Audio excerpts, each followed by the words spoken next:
Aplicado, metódico, responsable y mesurado.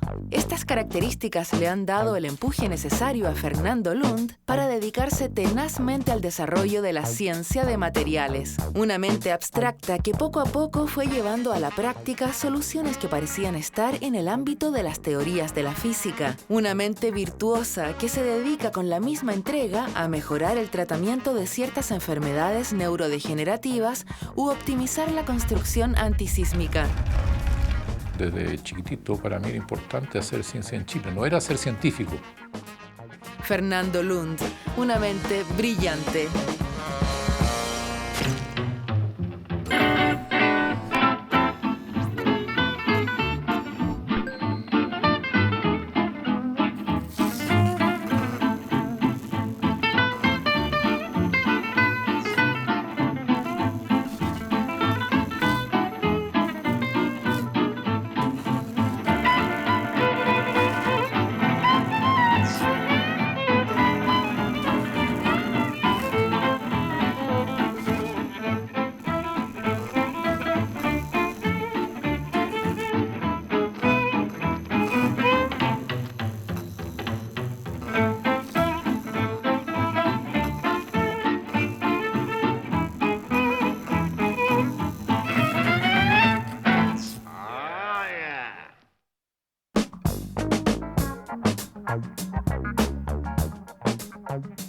Un eterno buscador de realidades, ¿sí? Demostrables, comprobables. Capaz de pasarse noches enteras estudiando, y no por un interés material, sino que por el interés de expandir su ámbito de conocimiento. Ha hecho descubrimientos muy relevantes en el área de interacción de la radiación con la materia. Con una visión bien amplia y con un interés fuerte en desarrollar cosas experimentales. Digamos que tiene una actitud bastante seria siempre, pero a pesar de todo es súper cálido. Siempre él decía que quería desarrollar tecnología y ciencia en aquellos ámbitos donde Chile se pueda lucir.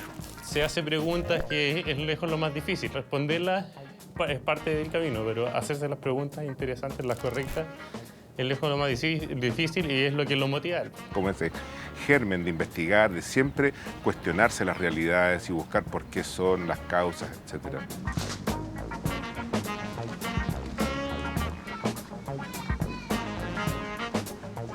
En 1971, con 23 años, partió a Princeton a hacer su doctorado e hizo descubrimientos que acuñaría como lecciones de vida. El primero fue investigar sin tener miedo a nada, a ahondar en las preguntas que le surgieran sin prejuicios ni temores. Cualquier profesión tiene un aspecto, llamémoslo, glamoroso, público, y tiene un aspecto que el 90% del tiempo uno tiene que transpirar, tiene que hacer cosas metódicas, cosas que no son particularmente entretenidas vistas desde afuera. Lo segundo que descubrió fue que le encantaba cocinar y compartir en su casa con otros sudamericanos y así no extrañar tanto a Chile. Con la misma seriedad con la que tomaba sus estudios, analizaba las recetas de cocina para aprender a preparar platos nuevos. Hoy sigue disfrutando de recibir a la familia en su hogar.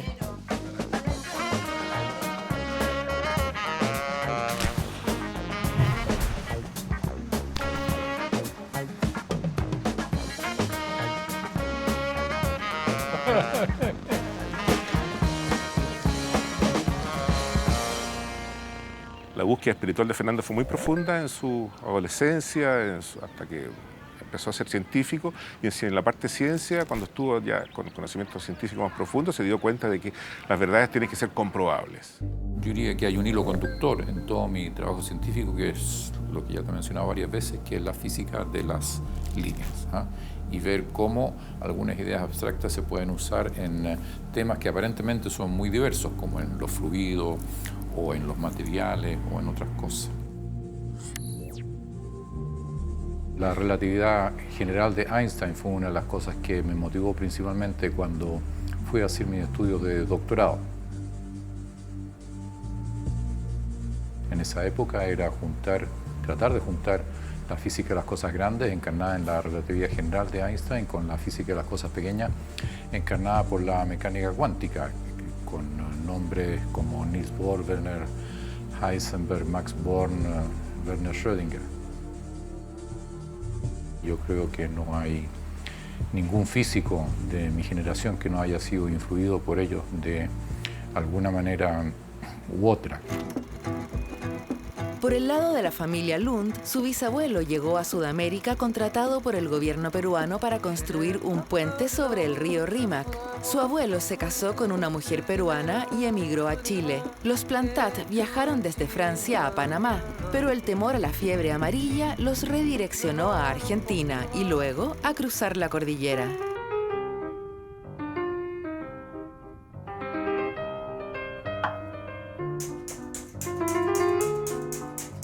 En el seno de una familia modesta, Fernando disfrutaba de la vida junto a sus 4 hermanos, de las peleas cotidianas y de la amistad.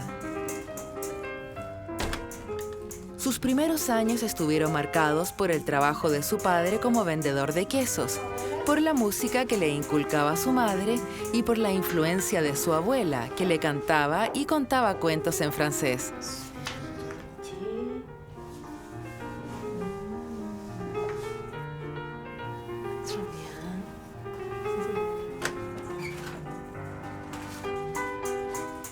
Los dos eran hijos de franceses en una época en que la identidad de las distintas colonias francesa, alemana, italiana, inglesa era bastante fuerte. Era también la época de la Segunda Guerra Mundial, entonces eso también era estimulado por los países de origen. El principal recuerdo que yo tengo es que me doy cuenta ahora de adulto, era que yo siempre tuve la seguridad de ser querido por mis padres. Por el lado de mi papá, él se dedicó al comercio, compraba y vendía cosas, tenía un almacén. Primero era bien busquilla, era muy malo para los negocios, se dedicaba a los negocios, pobre hombre. Bueno, mi mamá siempre trabajó de profesora, lo que sí ella tenía la inquietud de enseñarlo todo a través de la música.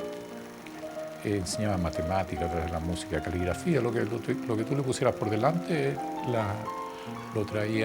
lo interpretaba a través de la música. Eso era algo también que nos gustaba mucho. Mi mamá era normalista. Ahora, ninguno de los dos terminó la educación secundaria.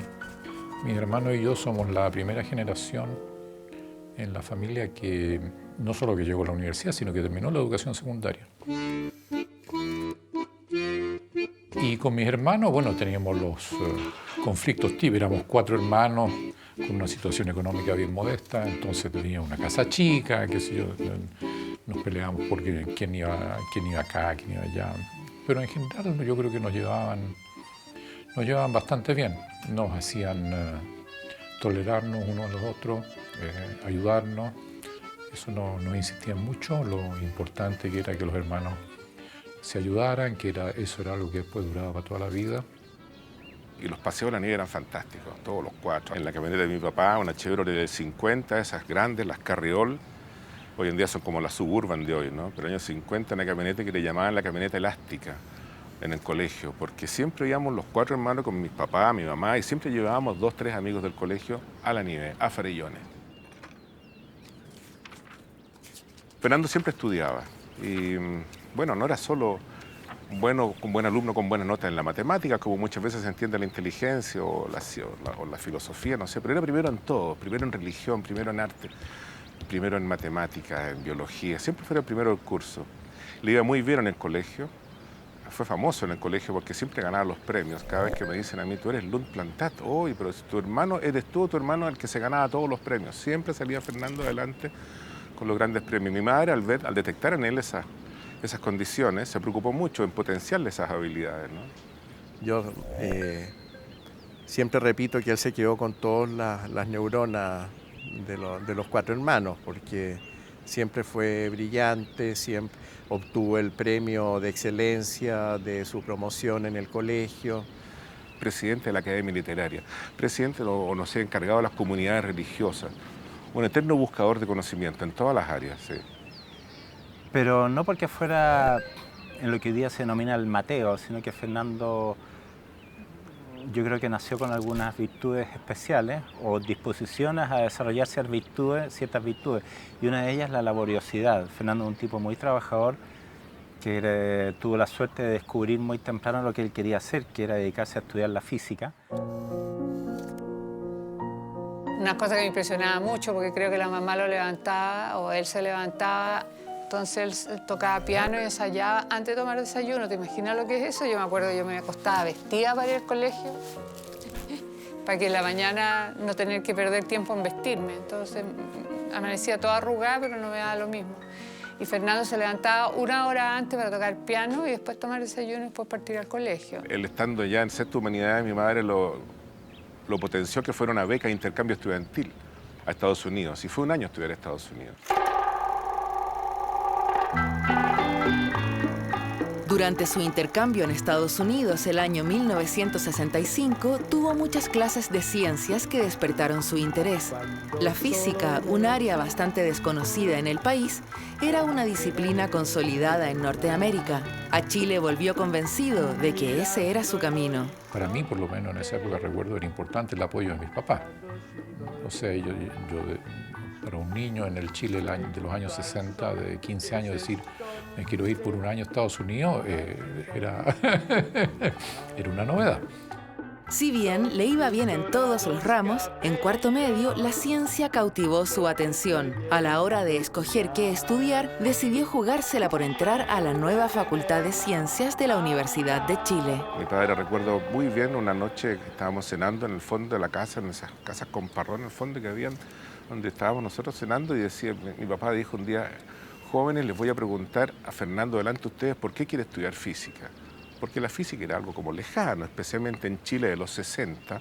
Estamos hablando esta historia es del año 64, 65, cuando Fernando estaba terminando sexta humanidades. ¿Por qué vas a estudiar física, Fernando, que es tan típico que terminan de profesor de física y esas cosas? Yo creo que tú puedes dar más que eso en lo profesional. Papá, es muy simple, yo quiero saber por qué son las cosas. Había una eclosión de todo lo que era la ciencia en el mundo. En Chile, en particular, en esa época se creó la Comisión Chilena de Energía Nuclear, se creó la Comisión Nacional de Investigación Científica y Tecnológica, como que había mucho interés en todo el mundo por el papel que la ciencia estaba jugando. No hacía tanto tiempo que había terminado la Segunda Guerra Mundial, estaba la energía atómica, los computadores estaban empezando a desarrollarse, otras tecnologías que en esa época se oían menos, pero que son todo lo que tiene que ver con microondas, el radar, las comunicaciones a distancia. Entonces empezaba a haber un ambiente que, de nuevo, era atractivo para alguien que tuviera espíritu de aventura.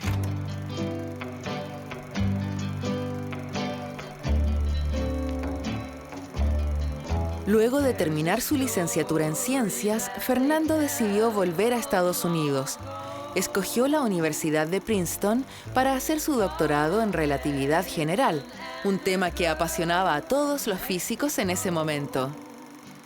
Lo principal que aprendí en Princeton fue a no tenerle miedo a nada. Eso no tanto como técnica o como especialidades experimentales o técnicas analíticas, sino que, hacer las cosas bien, primero, hacerlas con mucho detalle y que si hay un problema interesante, órale, le entramos. En Estados Unidos éramos un grupo pequeño de chilenos que estábamos en Princeton, entonces nos juntábamos para jugar fútbol, para el 18 de septiembre, cada vez que era el cumpleaños de alguien nos juntábamos en la casa de ese alguien, en fin, como cuando tienes un grupo de personas de un país que están en otro. Vivía solo, entonces yo dije, si vivo solo, entre comer cochinada y comer rico, prefiero comer rico. Entonces compré un libro de cocina que todavía tengo, el New York Times Cookbook. En ese entorno había otros solteros o solteras que les gustaba cocinar, nos juntábamos una vez por semana, cada quien hacía un plato que era típico de su país, ponte tú si se trataba de un grupo de distintas nacionalidades. Entonces era como un tema para romper la rutina del trabajo profesional. En En Princeton no solo descubrió el apasionante mundo de la física, la investigación y la diversidad de platos de sus amigos sudamericanos, sino también encontró en una amiga de su juventud una compañera para su vida. Nosotros nos conocimos como estudiantes. Éramos estudiantes en la universidad, pero él estaba en la Facultad de Ciencias y yo en la Facultad de Ingeniería de la Chile. Así que yo lo había visto en algunas reuniones científicas y así. Pero después nos volvimos a encontrar y nos conocimos mucho más en Princeton, donde estábamos los dos haciendo un posgrado. Y bastante después, yo cuando volví de hacer un postdoctorado en Italia, volví a México. Estuve trabajando en México 2 años y Fernando se quedó en Estados Unidos. Y en ese momento yo me separé. Yo estaba casada antes con otro físico. No sabría decirte qué pasó, pero algo pasó, que esa camaradería que hay entre estudiantes se transformó en romance. Y bueno, eso evolucionó y llevamos casi 35 años juntos. No era como un personaje que pudiera a lo mejor de repente darte alguna sorpresa rara, porque ya nos conocíamos demasiado tiempo. Entonces era rico en eso. Había esa confianza de haber sido amigos por muchos años antes de ser pareja. Nos juntamos y empezamos a armar una vida en común, con un proyecto de vida en común. Fue bien importante el que es un proyecto en que los dos trabajamos hacia objetivos comunes. Tuvimos un hijo, lo criamos. Tener un hijo, eso sí fue un cambio, en el sentido que ahí tenía una responsabilidad. Estábamos súper instruidos por libros, entonces mirando los libros los mudábamos. Yo me demoraba como media hora en mudarlo, casi terminaba de mudarlo y tenía que empezar de nuevo, pero me quedaba perfecto. Fernando lo mudaba, él hacía una cosa así y en 20 segundos lo tenía mudado, bien así como deforme, pero servía igual. Eso sí es una toma de conciencia importante. Si tú quieres, el efecto práctico es que le dedicaba menos horas al estudio, le dedicaba más tiempo a que hay que alimentar a la guagua, que hay que salir a comprar, que hay que tener las cosas preparadas para la semana, hay que llevarla a la guardería, en fin. Entonces, para Camilo, nunca hubo una gran diferencia entre el papá y la mamá. Si era esos niñitos que cualquier cosa que les pasa a mamá, el Camilo tenía 2 opciones, podía ser mamá o podía ser papá. La gente cree que porque somos pareja y nos llevamos bien tenemos que pensar igual y no es así. Y muchas veces nos ha pasado estar en comités juntos en la universidad en que llega la hora de votar algo y él vota por un lado y yo voto para otro. Y seguimos tan amigos. No hay ninguna intención de transformar a uno en un clon del otro. Me acuerdo alguna vez cuando yo estaba en la universidad y él estaba en Francia y estaba tomando física clásica y me llama, me dice, oye, ¿cómo está todo? Y yo digo, no, está bien, aquí estoy dando a entender este ejercicio, y me empieza a ayudar y estamos como 40 minutos hablando por teléfono. 2 días nos pasó eso. Y después nos llegó la cuenta del teléfono, pero fueron, no sé, 900 lucas. Ninguno de los chiquillos estos iban a discotecas cuando chicos porque estaban más entretenidos en la casa. Y lo que pasa es que nosotros hacíamos algo que no era tal vez muy de adulto, que era jugar con los chiquillos a juegos de salón, así, ¿no? De mímica o de cosas así. Pese al éxito que Fernando y María Teresa tenían desarrollando sus carreras en Estados Unidos, ellos estaban decididos a volver a Chile. Ser científico en Chile no era lo mismo que ser científico en Estados Unidos o ser científico en Francia, donde uno entraba ahí a un entorno ya preestablecido, con sus propias reglas y con sus propios códigos. Aquí en Chile era venir a ser parte de la construcción de algo que todavía estaba recién empezando. El aporte favorito mío es si tú quieres, esta idea abstracta que te mencionaba hace un rato de la física de las líneas. Que entonces, física de las líneas. Pero, por ejemplo, un tornado, uno lo puede pensar como una línea. En realidad es gordito, pero uno dice, bueno, voy a suponer que es una línea. La punta de una fractura también es una línea. Las dislocaciones en un sólido también son líneas. Y cómo interactúan esas líneas con ondas, como las ondas de sonido, por ejemplo. Si bien Fernando partió estudiando la física teórica, cada día se ha acercado más a la práctica, desempeñándose en el ámbito de la ciencia de los materiales. Esta rama estudia, por ejemplo, las características de la tierra, la madera, el cemento o el plástico, para entender su composición y sus potenciales aplicaciones en la optimización de todo tipo de procesos. El tipo de preguntas que se hace un físico teórico es un poco son propias de la física teórica, distintas un poco de la física experimental, distintas de otras ramas de la ciencia. En ese sentido, uno está mucho más cerca de hacerse preguntas inútiles, si tú quieres, y motivado simplemente por la curiosidad, por la belleza de pensar, si tú quieres. Como él viene del mundo teórico, me parece que tiene una visión muy multidisciplinaria de cómo ver la ciencia en los materiales. Es un concepto multidisciplinario, es decir, es imposible abarcar de manera fuerte un tema de investigación en materiales sin tener biólogos, químicos, ingenieros y físicos trabajando en un solo concepto. Ahora, el hecho de tener una formación teórica, eso no me inhibe para nada para tratar de resolver problemas prácticos. Ahora, que me resulte o no, ese es otro problema. Lo que sí me doy cuenta que yo solo, hay cosas, como te decía, por ejemplo, para la sismología, yo me di cuenta, me costó, pero darme cuenta que simplemente no tenía la formación que se necesita para ser un sismólogo profesional. Creo que tiene una visión en general muy amplia y muy exacta de muchos fenómenos y de muchas problemáticas de la física. Y yo creo que su gran aporte ha sido eso, el haber sido un teórico, ser todavía un teórico que trabaja mano a mano con la gente que hace experimentos.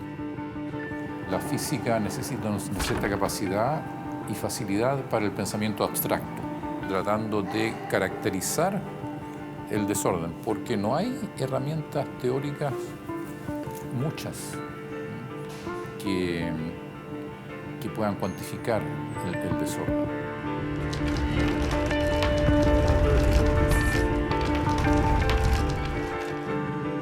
Los experimentos le permiten a Fernando estudiar un fenómeno que lo cautivó desde niño, el del desorden. Desde pequeño, Fernando se maravillaba observando cómo algo ordenado se transformaba en algo desordenado en tan solo unos segundos. Fernando miraba las paradas militares y le obsesionaba cómo los soldados marchaban en forma perfecta. Sin embargo, su momento favorito era cuando estos mismos uniformados rompían las filas.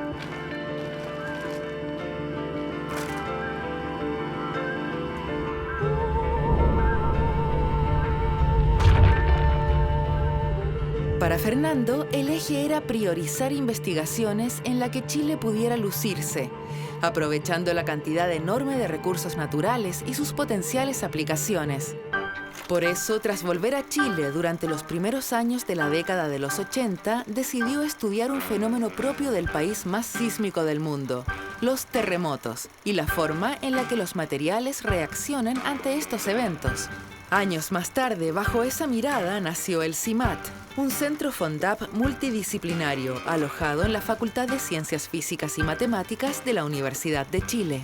El CIMAT de alguna manera puso a Chile en el mapa de los materiales en el contexto mundial, ¿no? O sea, hoy día los materiales se escuchan afuera de Chile y todo el mundo asocia con el CIMAT. El CIMAT, desde mi punto de vista, nació como una necesidad del país de enfrentar problemas de envergadura de una manera inteligente. Los primeros años fue un aprendizaje, como tú dices, el lenguaje fue un obstáculo. Me acuerdo muy bien hasta el día de hoy la palabra matriz. Para un físico significa una cosa, para un biólogo significa otra.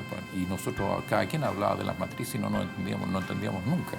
Porque hay lenguajes diferentes, hay aproximaciones diferentes, hay egos diferentes. Entonces eso hace que no sea fácil estar en una mesa con 5 personas de todos los ámbitos para ponerse de acuerdo. Fue innovador para el país tratar de aunar diferentes especialidades en un solo objetivo. Yo creo que para un físico teórico no debió haber sido fácil trabajar en conjunto con biólogos, veterinarios, con físicos experimentales y unirlos todos para finalmente obtener un proyecto de envergadura como fue el CIMAT. Por ejemplo, uno puede hablar de la obtención de materiales para el tratamiento de enfermedades neurodegenerativas, por ejemplo, en nuestro caso, nanopartículas de oro, para deshacer agregados de proteína tóxicos en el cerebro. Y eso se puede lograr a través de una buena obtención, de saber obtener materiales, nanomateriales en nuestro caso, saber caracterizarlos y saber aplicarlos también. Lo que hemos estado haciendo, primero desde el punto de vista teórico, después desde el punto de vista experimental, acerca de la interacción de sonido con estas líneas, nos va a permitir introducir un modelamiento cuantitativo que va a influir significativamente en el diseño de materiales con propiedades predeterminadas.